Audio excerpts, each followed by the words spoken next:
Mina olen Heiki Hansoo ja MTÜ Arboristide Koda esimees, Arborest OÜ juhataja ja eraettevõtja. 2 aastat tagasi või circa niimoodi käisime Kaarli puiesteel lõikamas liikluskoridori ja siis nende tänavapuude võrasid. Ja siis tuli muidugi siin lähedalt vaadates igasuguseid asju välja ja tegime ka ettepaneku Tallinna Keskkonnaametile siis see hobukastan, mis siis täna on siin murdunud, maha võtta. Täna on tuulisem ilm natukene ja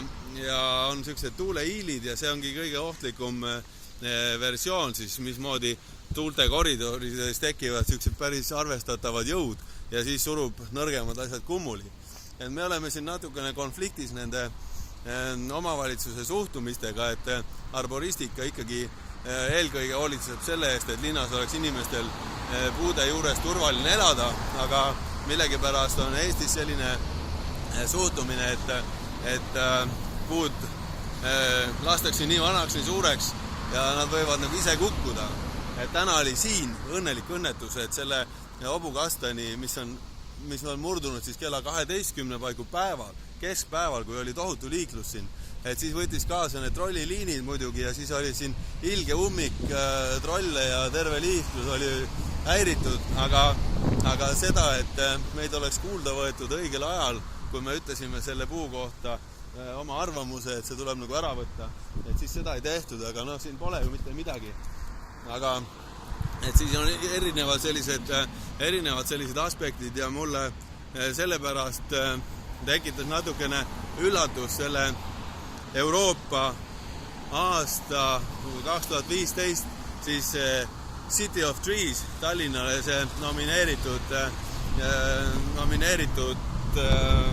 tunnustus. Et iseenesest see on ülilahe meie riigile ja pealinnale niimoodi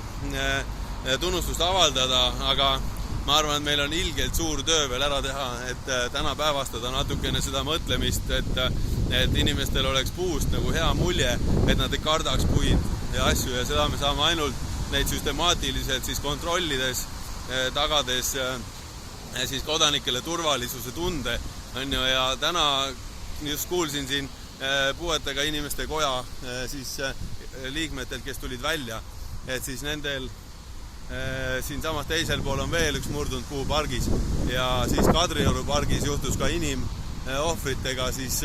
õnnetus, või tähendab mitte ohvritega, aga et oli kannatanud ja kiirabi käis järgi, et siis saame näha, mis seal toimunud on. Et aga noh, et jätkame võitlust ja seisame ikkagi arboristika eest ja